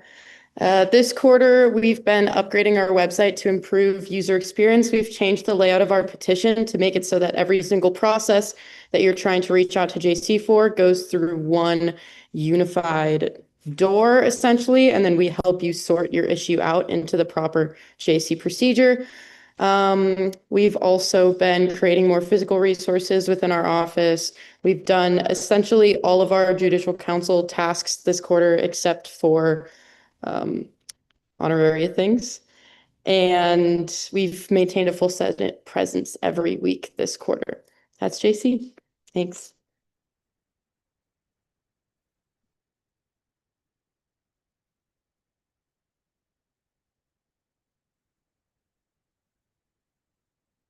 Hi, guys. My name is Keizo. I'm chair of the advocacy committee. Hi guys, I'm Erica, I'm vice chair. So we have a total budget of $4,800, of which we've spent 4,000 excluding honoraria. So we're going to have to top off our budget at some point, but we would like to just spend as much as we can on student initiatives. So far, we spent our money this quarter on two things. One is the Pardal Tunnel. Everyone talks about the Pardal Tunnel, but basically what we did is, in coordination with Design and Construction Services, we have sent them money to start survey work on how much it's actually going to cost, the timeline, all that good stuff. So we got the money over to them for that. And tomorrow we are going to be tabling. Please show up. It's going to be awesome. I have 10 boxes of Celsius in my room right now. I would like to give them out to all of you wonderful people. We also have blue books, safety items, including like personal alarms, and what else we got? Drink covers, just things that are generally like it's part of our quarter of safety initiatives. So we highly encourage you to come out to the Arbor Walk tomorrow. We'll be there. Don't be square. Erica, you want Yeah, definitely come get stuff. We have a lot of good things. Also, I've been doing some legislative support for undocumented students, kind of through the committee. We also have a lot of overlap with the Senate Safety Committee, so working with Chief Bly and the Take Back the Night team.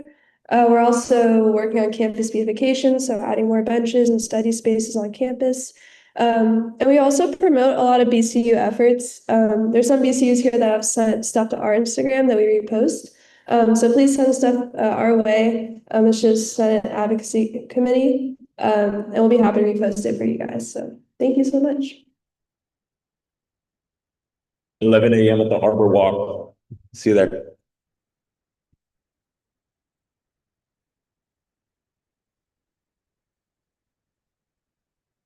Hi, I'm Vice Chair Marathan of the Senate Liaison Committee. Our total budget is 9,400, which obviously mostly goes to honoraria. We've estimated only around 1,000, excluding our honoraria budget. This is not our thing. What? This is. Oh. Oh. Thank you. I really need that support. Presidential support. Okay. So, this is the most productive since post-COVID. We have a couple of staff come to our meetings. Thank you guys. And we've also reached out one-on-one. Our goal is really internal affairs, looking into how we can really structure the association better so that we can all really support each other. This is the most productive since post-COVID, allegedly, is what some staff said. Please come stop by. That's really our main thing. Please come to our meetings. Non-senators, even though that looks like about half of you, please come by. It's really important that you guys come and really talk about your BCU so that we as a Senate understand where your budget is going. Our main projects were the Winter Omnibus Bill, which is currently in the works. We're doing staff BCU Senate meeting sheets, like resource templates, so that you know all the context of all the different entities. Our public meetings, again, you send mission room Tuesdays on 4 to 6. We also helped work on the AS Communications, which is the internal newsletter with some of the staff. And a main thing that we're really focused on for next quarter, and this is mainly for BCU again, is to have mixers that we fund. We would love for you guys to show up so that we can have informal chairs meetings like COC does, so that we can really understand from Senate to BCU straight up on what you guys do. We're thinking maybe a barbecue or bonfire, something. It's really, we're really interested in getting your interest and feedback on that. And please, yes, so we have a new logo, and please, I will be sending stuff out on Slack if you guys could fill out some of these forms, because it's really important that we get your feedback. Thank you.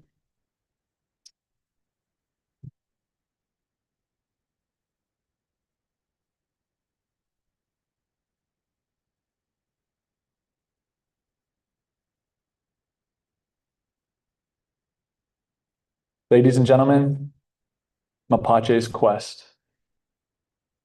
A bandit with fur and a tail found the AS budget's paper trail. He hopped in a meeting while quorum was fleeting and signed off by dipping his tail. Thank you. My name is Noah Lucan. I'm the chair of Outreach Committee. Good evening, everyone. My name is Neo Harder. I'm the vice chair of Outreach Committee. We're going to take a few moments to update you guys on some of the things we've been doing recently. Of course, we've been tabling 3 times per week. Some of the stuff that we do while we're tabling includes giving away pens, shirts, coffee sleeves, pads, and tampons. We got a suggestion to do the suction cups. I didn't know what that was, but we're going to start doing that now as well. 3v3 basketball game that's going to be coming up really soon. We'd like for all of the BCUs to table there and give some stuff out to the student body, interact with them. We want to provide a forum for that. And then we also are going to be doing some halftime shows at a couple of the upcoming basketball games. As far as social media goes, we just started a new TikTok account. It's been out for less than a month, and we already have about 1,500 likes. So we're really, really proud of the social media subcommittee of Outreach Committee because they're putting up numbers and they just started and we're excited to see how they go. And then on Reddit, we're super, super active on Reddit, posting informational things, asking questions, and cumulatively, we have about 100,000 interactions as of this date on Reddit. So again, shout out to the social media subcommittee for that.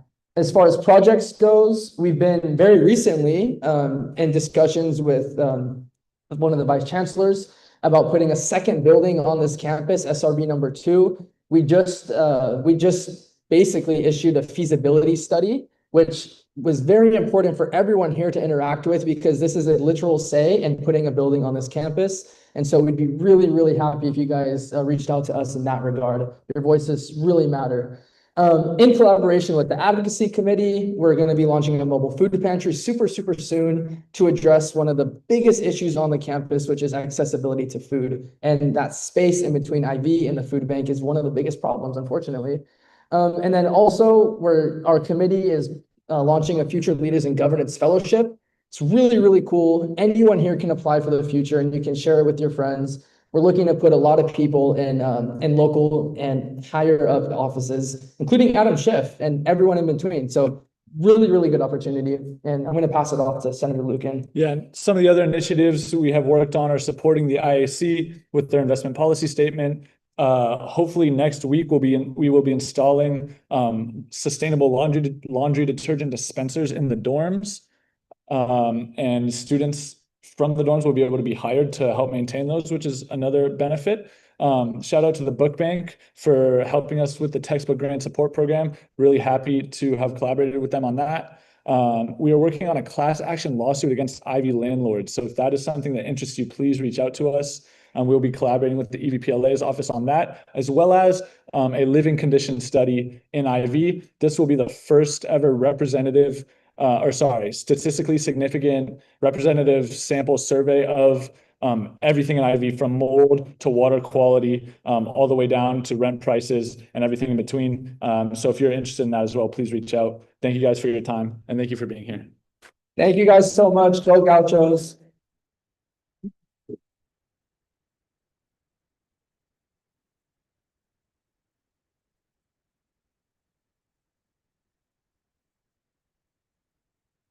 And this is Senate. All right. Hi, everyone. I'm Leanne. I'm your AS president this year. So our total budget after a generous transfer of funds from the Senate was originally 27,000. Now it's at 53,300, which is awesome. And the amount spent on special projects this year has been about 10,000 plus honoraria, and then some other expenditures that don't come from our office as well.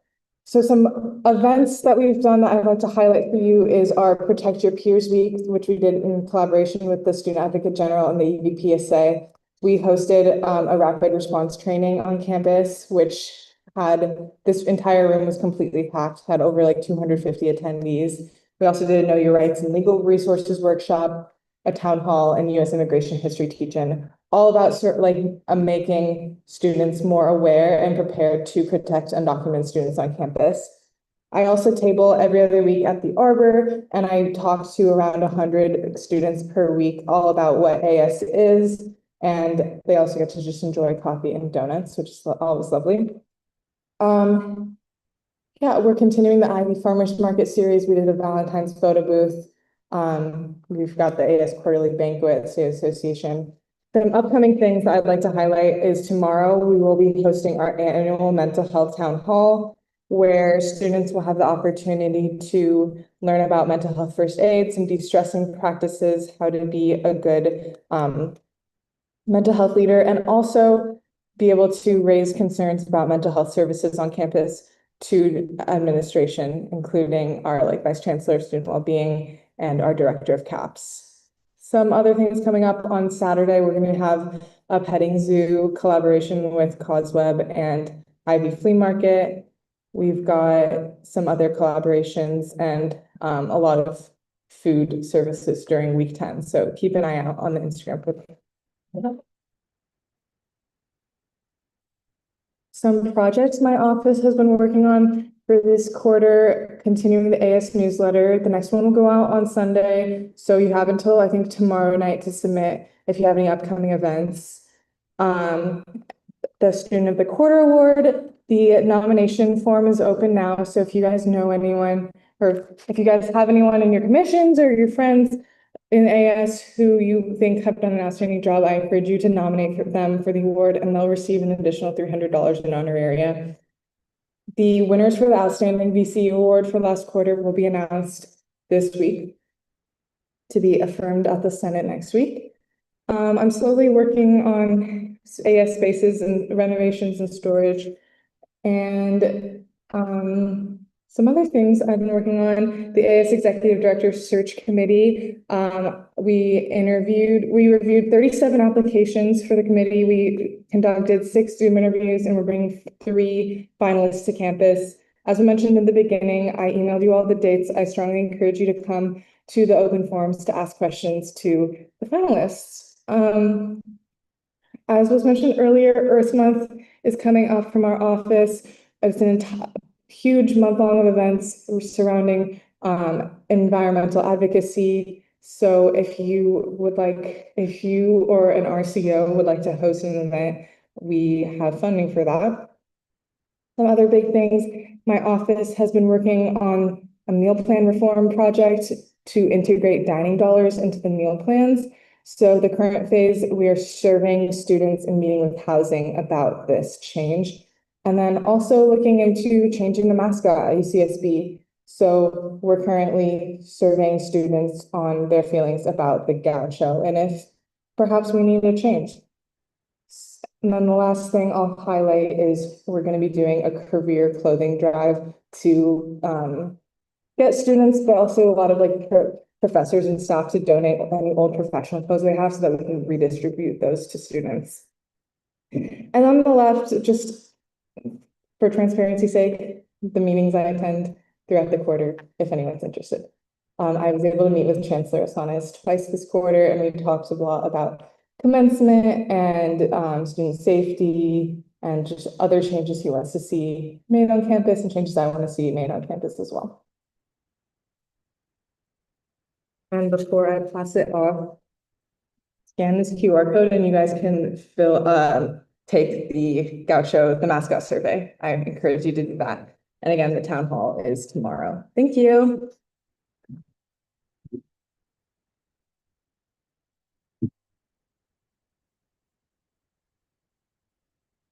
Okay. Hello, everyone.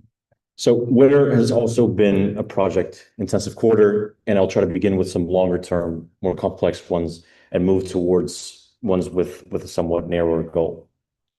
So we've made significant progress on the Michael Ma project to bring the Bloomberg terminals, which is a financial software that allows students to learn advanced investing practices to campus. We hosted 2 Bloomberg representatives on campus and are working on securing both the funding internally without raising any fees and securing a spot on campus to hold the platform with the economics department. And the aim is absolutely to get these details finalized before the end of the term. I'm working with the Vice Chancellor of Student Affairs, Mike Miller, who's in the audience today, on the aforementioned SRB 2.0 idea, which is a building to house much needed student facilities, be they from RCOs or other campus departments, which don't currently have space to function in. To that end, we'll be conducting an RCO space needs survey through my office to understand exactly what they need and bring those our RCO representatives to the vice chancellor level.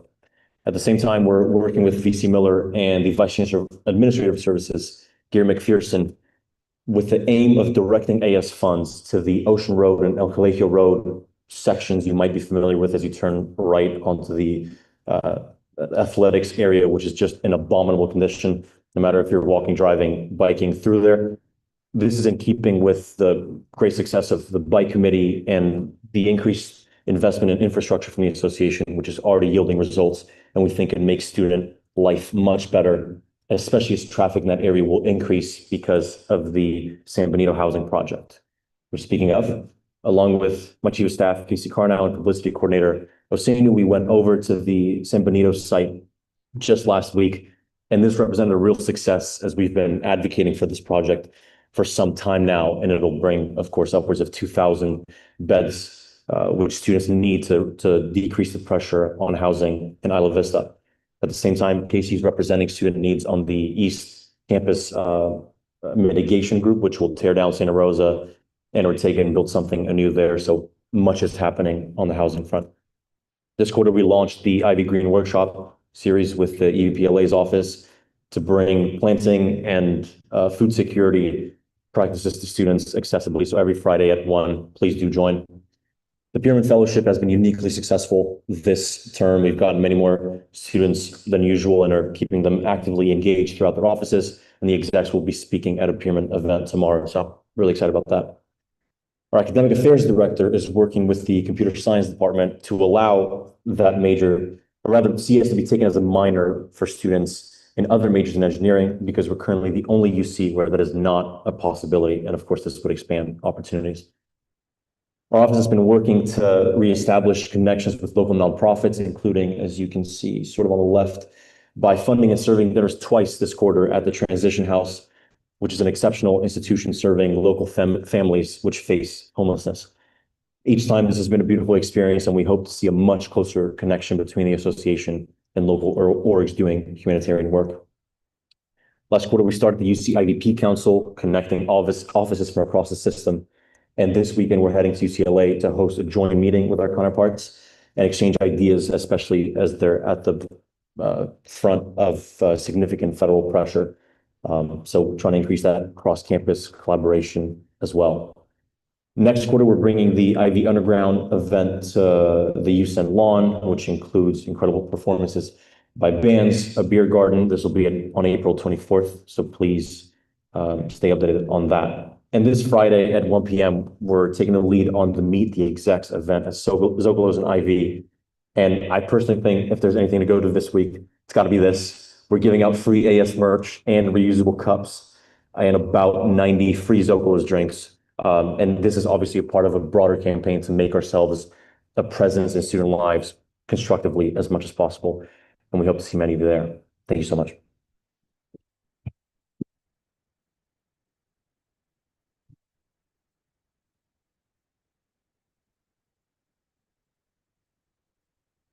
Hi, everybody.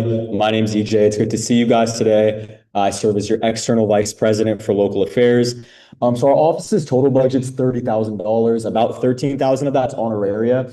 So this quarter we've spent about $3,000 plus another like $3,000 to $4,000 for honoraria because we're saving up some money for next quarter. I have a big event planned, which I'll give more details on, but it's called Ivy Games.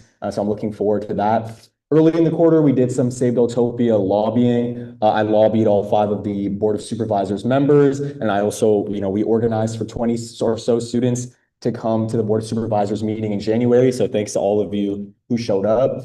We had our first ever site-a-thon, which was a completely free eye exam in the Pardall Center. We serviced about 100 people. So that was really, really great. We had 2 of our SCI screen-a-thons, which serviced over 80 people. Rate My Landlord, the website launched. So we're super excited about that. If you haven't left a review on your landlord yet, I highly recommend it. RateMyLandlord.app. It takes literally 30 seconds. And I think it's gonna both apply pressure on landlords and also be a really useful tool for students. So I'm really excited about that. We had Ivy Green and AS Merch with the IVP, as we mentioned. And yeah, that's about it. So good to see you all.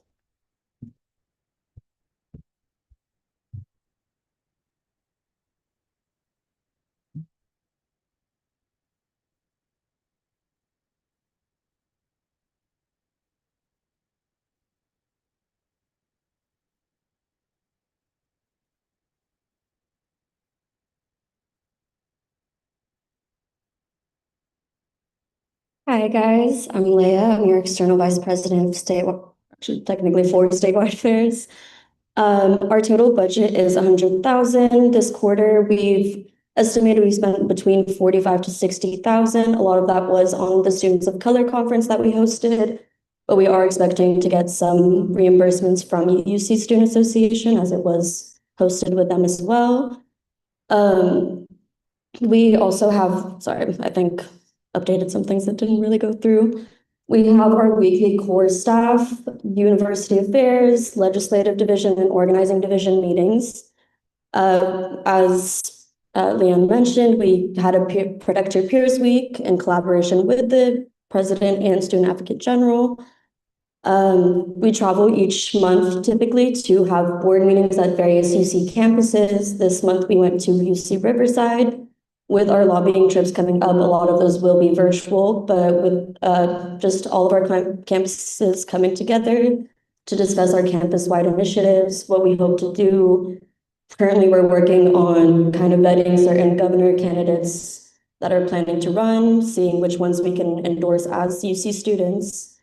As I mentioned, we hosted UCSA Students of Color Conference. It's their largest and oldest conference, with an estimation of about 300 students across the UCs coming, each UC bringing about 40 students.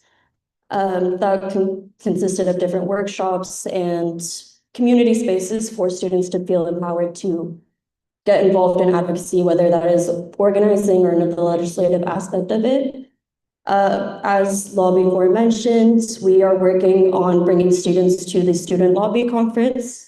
This is the largest delegation we have brought from our office, bringing 50 UCSB students, where they will go and get just certain trainings, gather into workshops from the UC Student Association.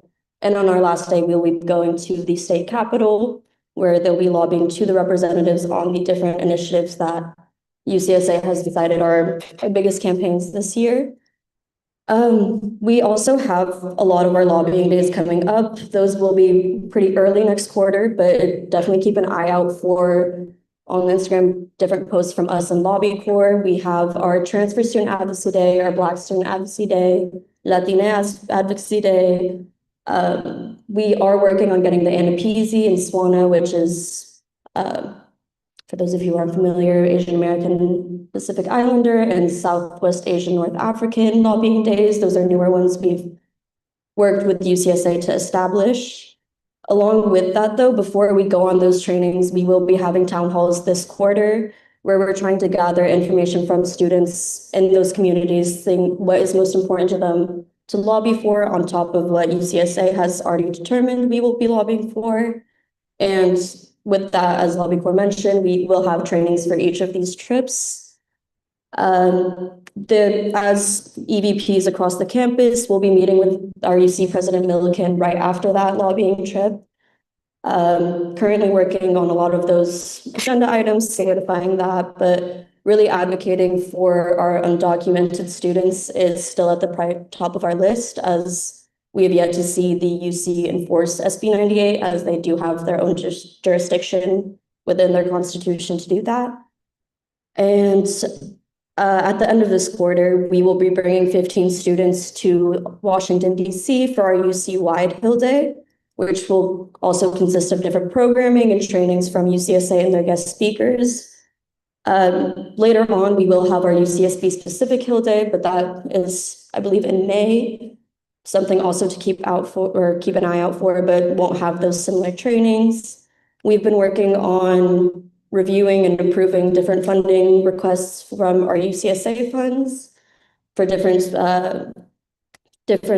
groups and teams to go and travel, whether it be for conferences, host different events for students on campus, and overall been also really working to support different groups on campus in their advocacy efforts. We've been there really supporting at different protests and initiatives that our groups have been hosting this quarter, continue to do so. I know our organizing division is also trying to kind of build a more solid coalition of our organizations on campus as we ramp up for certain events that we are hoping to have UC-wide within UCSA.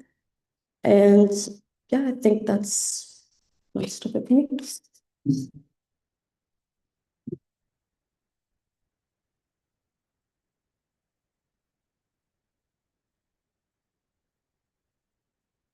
Well, is someone from Office of the Controller here? No? Okay. Hello, everyone. My name is Sydney Bivens. I'm the Student Advocate General. I'll be brief. I know this is the very last slide. So we have a budget of $19,460, and we recently were allocated $13,500 from Senate. We've spent around $3,600 this quarter, not counting honoraria, which is $6,200 for casework. Our caseworkers have been trained this quarter by Undocumented Student Services, as well as DSP, which is really exciting. We've seen quite an increase of academic misconduct cases. It's probably our biggest trend right now. My caseworkers are continuing to work on those resource guides that I mentioned last State of the Association. But my biggest thing with caseworker that I wanted to mention was the changes in with the Office of Student Conduct. As most of you some of you may be aware, they changed their student code of conduct just this past January. This is not just limited to our campus. This has been like a UC-wide thing. It seemingly like on the surface, it's just like a way to make sure that this due process across the UC system is consistent. But there are a lot of changes. So we've been meeting pretty consistently with Office of Student Conduct to get a better understanding of their new system, as well as how it would affect different vulnerable populations, like those who don't speak English very well and need like a translator, or disabled students who need like an interpreter there. So we've been very consistent, trying to get the most amount of information we can for the student body about that. We've also been pretty active on our social media about changes, not just with Office of Student Conduct, but other university entities. For external, it's been talked about to death, but we collaborated with Office of the President and EVPSA on Protect Your Peers. We had the entire week, the rapid response training, the Know Your Rights, legal resources, the town hall, and the teach-in. It was very successful, and we were very, very happy about the turnout, especially for that first event. So much so that we're planning right now another event for spring. So if you didn't make any of the events for Protect Your Peers Week this quarter, there's still an opportunity to protect your peers. Additionally, we have like a series going on for navigating UCSB resources for different vulnerable communities. So we just had one for international students. We partnered with GGC. And next quarter, we have a couple for transfer students and disabled students coming up. So we've been preparing for those. And then kind of under the umbrella of Protect Your Peers Week, we co-sponsored a UCLA. Ju Hong, he's like an activist from UCLA for undocumented students. And that was a really great event. For our technology subcommittee, which most of you don't know what that is, but you know Go Gaucho, hopefully the HIT app and website. We've added some great features. Fuzzy search, which basically means that you can search something, but it won't be the exact term that's in the listing. Fuzzy search is added to the course planning section, so it's much easier to find classes that you're interested in. We have a nutritional calculator now linked to the dining hall menu. We have class locations linked to course schedules. So if you're looking at your course schedule and you're like, I don't know where this building is, you can just click on it and it'll redirect you automatically with the building layouts built in, and like a little compass feature that shows you like if you're like facing the right direction. It's really cool. I don't know how they did it. And then a course schedule planner, which is my favorite feature. That's about it for me. Thank you guys so much.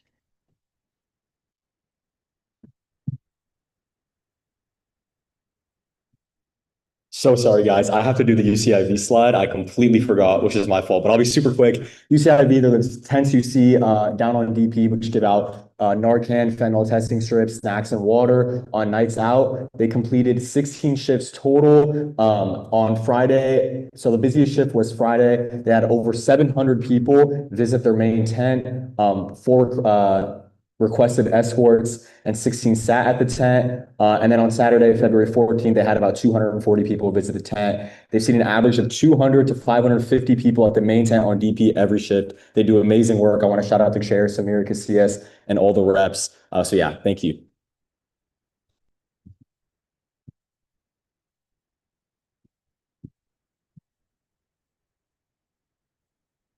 Alrighty, and that concludes the winter 2026 State of the Association. Thank you all so much for being here, but also thank you for your dedication to the UCSB student body throughout this quarter, and for all the time you've put into it despite it being a very, very busy winter quarter.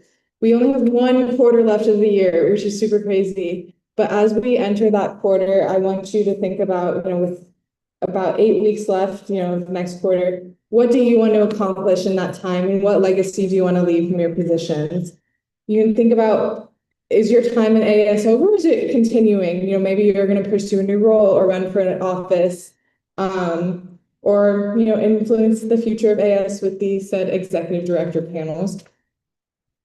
So as we wrap up, I encourage you to stay for a bit to network and ask questions. I'll be around if anyone wants to talk to me about anything, but I'm also welcome to meet. We are like half an hour early, so snaps to that. Good luck on finals. Make sure to take care of yourself. And, the State of the Union address tonight, or is probably going on. But I gotta say, this is a much better address. So I'm happy to say that the State of the Association is fantastic. Have a good night.